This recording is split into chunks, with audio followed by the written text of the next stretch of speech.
We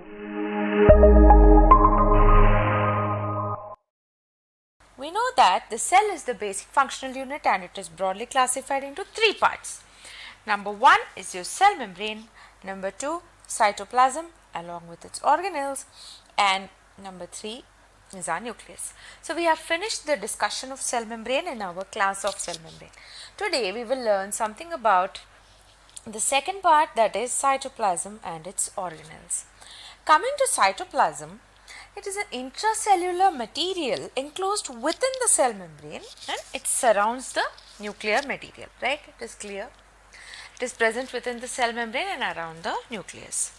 And it is subdivided broadly into two types, that is number 1 your cytosol, number 2 is its constituents, that's nothing but the organelles. Now we are all familiar with the cell organelles, so let's quickly look at these. The organelles are important ones: mitochondria, endoplasmic reticulum, Golgi apparatus, ribosomes and lysosomes. In this session today we will be learning about each of them in detail. And of course the structural framework of the cell is maintained by your cytoskeleton, and for cellular transport there are something called the molecular motors. Okay. Now there are a few activities that occur in the cytoplasm. We all know these pathways and these shunts, so let's just look at these names. Glycolysis, that's nothing but your EMP shunt, then glycogenolysis, then the hexose monophosphate shunt, glycogenesis, fatty acid synthesis and cholesterol synthesis. Now what you have to understand here is the enzymes are present both in cytosol as well as the endoplasmic reticulum. The enzymes that are required for cholesterol synthesis are present both in cytosol and ER. However, major component is synthesized in the cytoplasm, okay, and there also occurs bile acid and bile salt synthesis. Now let's proceed to the important cell organelles. The first and most important thing that comes to our mind is your mitochondria. That's the powerhouse of the cell. So as we have discussed in our cell membrane class, the membrane is made up of a lipid bilayer protein membrane, right? This mitochondria is a cylindrical structure which has two lipid bilayer and protein membranes. It has two membranes, right? That is outer and inner membrane, and we are familiar with this word. It is described as the powerhouse of the cell. And why is it called so?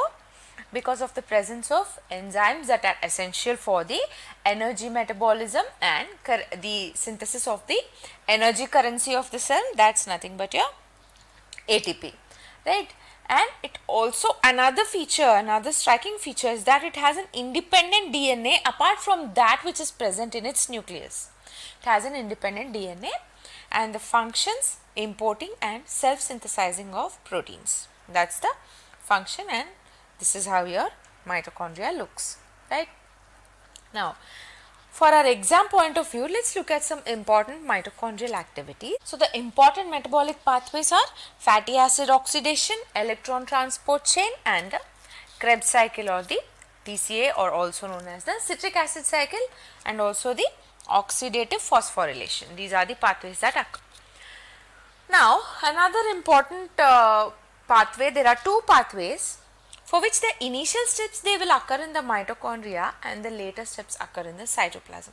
These are the urea cycle and gluconeogenesis. So part of it occurs in mitochondria and a part of it occurs in the cytoplasm, right? Now there are many enzymes that are present in various parts of the mitochondria. We will just have to memorize them. So let's look at them according to their location. Now in the intramembrane space or the intracrystal space, the enzymes present are creatine kinase and adenylyl kinase, right? Creatine kinase and adenylyl kinase. On the inner membrane of mitochondria, succinate dehydrogenase and ATP synthase are present. So ATP synthase, where is ATP synthase present? It is present on the inner membrane of the mitochondria. We have seen that there are two membranes, right? The outer and the inner membrane. So ATP synthase is present on the inner membrane along with succinate dehydrogenase.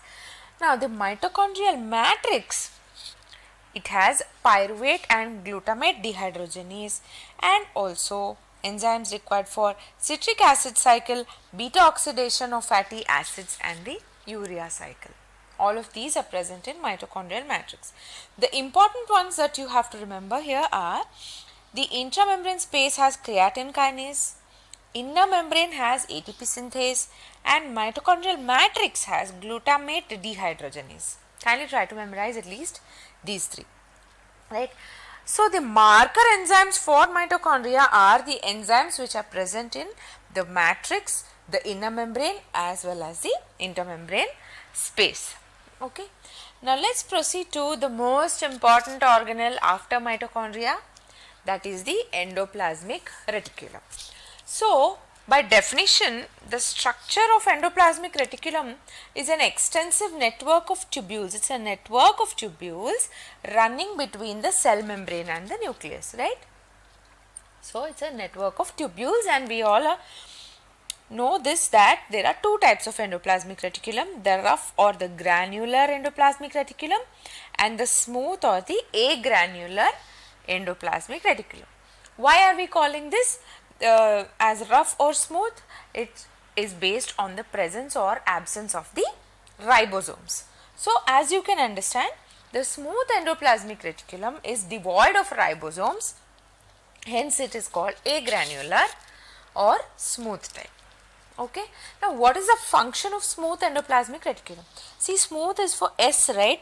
So the first thing that should come to your mind is the steroid, right? Steroid synthesis along with lipid synthesis, right? And in lipids, mainly phospholipids and cholesterol are synthesized in this structure called the smooth endoplasmic reticulum. Now if I show you the rough endoplasmic reticulum, you can be able to compare these two. So there is release of enzymes which influence the glycogen breakdown for energy production as well. Now let's look at rough endoplasmic reticulum. Now as you can guess, it has ribosomes, right, that are attached to its cytoplasmic site. So these are concerned with the production of proteins, that is protein synthesis. This is how a rough endoplasmic reticulum looks, and you can compare these two. Smooth endoplasmic reticulum does not have these small dots which are nothing but your ribosomes, right? That is why this structure is called rough or granular endoplasmic reticulum, and it is the synthesis, it is the site of synthesis of proteins. So it is involved in the initial polypeptide chain folding and disulfide bond formation. Two steps it is involved in: polypeptide chain folding and the disulfide bond formation. Now let's look at the functions of rough endoplasmic reticulum. The first one we have just seen is protein synthesis. The second one we have seen a word called protein folding. Okay, this protein folding is done by structures called chaperones, right? They increase in quantity when the body temperature rises, hence they are also termed as heat shock proteins, right? So protein folding is carried out by chaperones, which are also known as heat shock proteins. Okay. Now another important function of endoplasmic reticulum of the rough type is ERAD, that is endoplasmic reticulum assisted degradation. ER assisted degradation. So we know that from this point we have understood the protein folding is also carried out in the RER, right? However, if the protein folding does not occur properly, that is if the proteins get misfolded or there are some toxic proteins, in these two cases endoplasmic reticulum assisted degradation occurs. Okay. That is ERAD. Now what is the significance of this process is when such proteins, such misfolded proteins are not degraded, they lead to a disease called prion diseases, right? We are familiar with this word. So they lead to the diseases called the prion diseases. So if you look at this structure, this is the lumen of the endoplasmic reticulum and these are the misfolded proteins over here, these two.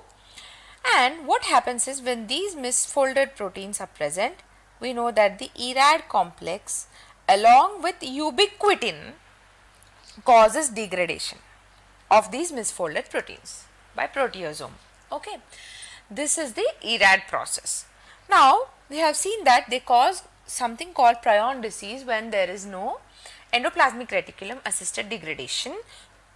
And an important one over here is A beta amyloid formation also occurs when this process is defective, and this we know that it causes Alzheimer's disease. The deposit of amyloid causes Alzheimer's disease. So that is about rough endoplasmic reticulum. Now let's look at the functions of the smooth endoplasmic reticulum. We have seen S is for steroids. So the first one is synthesis of steroid hormone, and then storage of calcium, that is in skeletal muscle. The smooth endoplasmic reticulum of skeletal muscle is known as sarcoplasmic reticulum. Okay, that is the SER of muscle is called sarcoplasmic reticulum, and here its main function is storage of calcium. And then the third one is detoxification of drugs in the liver. Then smooth endoplasmic reticulum of the liver also stores cytochrome P450 enzymes. Okay. So the main functions are synthesis of steroid hormone, number 1, storage of calcium in sarcoplasmic reticulum, detoxification of drugs in the liver, and also